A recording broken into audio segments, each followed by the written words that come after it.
महोदय, मैं आपकी धन्यवादी हूँ कि आज मुझे आपने 2024 के इस बजट में अपने विचार रखने का अवसर दिया है और साथ ही मंडी क्षेत्र की जनता जिन्होंने मुझे अपना प्रतिनिधि चुनकर यहाँ उनके पक्ष की बात रखने का मौका दिया है, उनकी भी आभारी हूँ। ये जगह मेरे लिए बहुत नई है, मैं एक नई सांसद हूँ, मगर मुझे इस बात का आभास है कि ये जो 18वीं लोकसभा है ये कोई सामान्य लोकसभा नहीं है।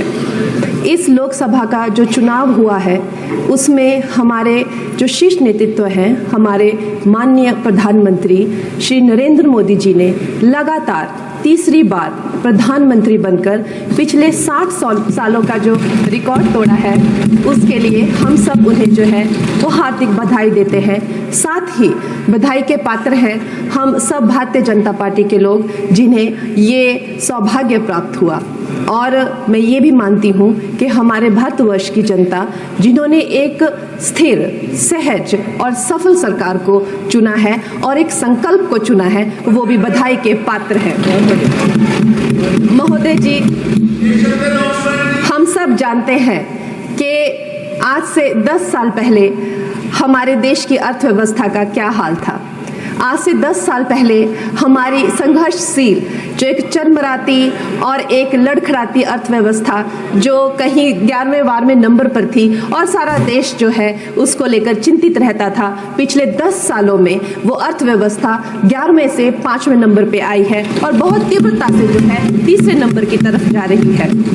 ये जो 2024 का बजट है ये सब वर्गों को जो है वो शक्ति प्रदान करने वाला बजट है। इस बजट से जो है वो हमारी अर्थव्यवस्था को भी तीव्रता मिलेगी महोदय जी। और जो हमारा 2047 का जो संकल्प है कि विकसित भारत का जो संकल्प है, हम प्रथम इकोनॉमी बनेंगे, वो भी इस बजट से हम पूरी उम्मीद है एक कदम हम उस संकल्प के जो है वो करीब जाएंगे। महोदय जी, पिछले साल हमारे हिमाचल प्रदेश में एक बहुत बड़ा प्राकृतिक संकट आया, एक बहुत बड़ी बाढ़ आई जिससे ना जाने कितने जन, धन, पशु, जमीन की हमारे लोगों को जो है वो हानि हो गई। लेकिन दुख की बात यह है कि अभी भी हमारा हिमाचल प्रदेश जो है उस त्रासदी के प्रभाव से जो है उसके प्रभाव से, उसकी हानि से बाहर नहीं आ पा रहा है। और उसका जो मूल कारण है वो है वहाँ की जो कांग्रेस की सरकार है, उनका जो लापरवाही है और उनकी जो भ्रष्टाचार नीतियां हैं। आज भी हमारे लोग जो हैं उस बाढ़ के प्रभाव से जो पीड़ित हैं। मैं आदरणीय और माननीय हमारी जो वित्त मंत्री हैं श्रीमती सीतारमण जी का मैं आभार व्यक्त करती हूं कि उन्होंने हमारी हिमाचल की जनता के लिए जो है एक स्पेशल रिलीफ फंड की जो घोषणा की है। हम सब हिमाचल वासियों की तरफ से हम आपका अभिनंदन करते हैं और हम आपका आभार प्रकट करते हैं। महोदय जी, मुझे ये जान के और आपको बताकर इस बात की खुशी भी होती है और खेद भी होता है कि जितना काम पिछले 10 वर्षों में हमारी भारतीय जनता पार्टी ने हिमाचल प्रदेश में किया है, वो उतना काम हमारे आज़ादी के बाद 60 सालों में भी हिमाचल प्रदेश में नहीं हुआ था। आप सब हिमाचल जाते रहे होंगे Barsha, it is her maiden speech. आप सब Honorable Himachal Barsha, it is her maiden speech. Kindly.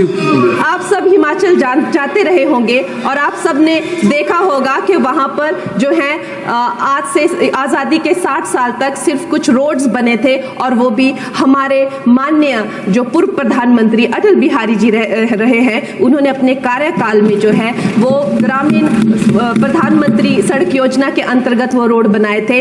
लेकिन पिछले 10 वर्षों में प्रधानमंत्री नरेंद्र मोदी जी की सरकार ने हमारे क्षेत्र को जो है एम्स, IIT, IIM जैसे वैश्विक स्तर के जो है वो संस्थान दिए हैं और वंदे भारत जैसी ट्रेन को हमारे हिमाचल में पहुंचाया है। हमारे हिमाचल जैसे छोटे से राज्य को 3,500 करोड़ की लागत का मनाली कीर्तपुर जो है वो हाईवे दिया हुआ है, जिसमें माननीय महोदय जी 5 से ज्यादा टनल हैं और 37 से ज्यादा उसमें ब्रिजेस हैं। ऐसे वैश्विक स्तर की जो है हमें इंफ्रास्ट्रक्चर वहाँ पे मिली है, और साथ ही पूरे देश के लिए जो एक बहुत ही अद्भुत इंफ्रास्ट्रक्चर मार्बल है, जैसे कि हमारी अटल टनल 9 किलोमीटर की जो वो अटल टनल है, विश्व की सबसे लंबी टनल है, और वो एक सिंगल ट्यूब हाईवे जो है वो पूरे विश्व के लिए जो है एक बहुत बड़ा उदाहरण है। और उसके साथ ही 11,000 करोड़ के हाइडल प्रोजेक्ट्स हमारे हिमाचल प्रदेश को दिए हैं। अगर मैं ये सूची यहाँ पे रखूं तो शायद आप लोगों का बहुत वक्त जो है इसमें लग जाए, लेकिन लाखों लाभार्थी जो है वो चाहे मुफ्त राशन हो, चाहे पीएम की जो है वो मकान हो या आयुष्मान हो, हमारा हिमाचल प्रदेश एक ऐसे राज्य है जो पूरी तरह से शौच फ्री है, और वहाँ घर घर में जो है वो गैस चूल्हे का कनेक्शन लगा है। एक भी माता, एक भी बहन गैस चूल्हे के कनेक्शन के बिना नहीं है। और मेरा ये जो सौभाग्य है 18वीं लोकसभा में, महोदय जी, मेरा ये सौभाग्य है कि जब मैं यहाँ पे आई थी तब महिला आरक्षण बिल, जो राजनीति में महिलाओं को जो है 33% आरक्षण देता है, वो बिल भी पारित हुआ था। तो मेरे लिए बड़ी ही ये सौभाग्यशाली जो है 18वीं जो लोकसभा है। और मैं ये कहना चाहूंगी कि ये जो बिल है ये अवश्य ही एम्प्लॉयमेंट हो या चाहे स्टार्टअप इनोवेशंस हो, चाहे हमारे गरीब और मिडिल क्लास को टैक्स रिलैक्सेशन हो या हमारे जो अन्नदाता किसान हो उन पे फोकस हो, ये मैं इसे होलसम बजट कहती हूँ। और मेरी एक प्रार्थना रहेगी हमारे सरकार से कि हमारे मंडी क्षेत्र में अगर एक इंटरनेशनल एयरपोर्ट हो तो अवश्य ही हमारी जनता का टूरिज्म की दृष्टि से बहुत कल्याण होगा। वो हमें ज़रूर इस विषय में सोचें। और मुझे लगता है ये जो बजट है, हम हिमाचल के वासी जो हैं इसका पूरी तरीके से जो है वो वेलकम करते हैं। और धन्यवाद। तो आपको ये वीडियो कैसा लगा कमेंट बॉक्स में जरूर लिखिए। इस वीडियो को लाइक कीजिए, शेयर कीजिए, सब्सक्राइब करना ना भूलिए आपके चैनल EFCZ को। तो मिलते हैं अगली वीडियो में। जय हिंद।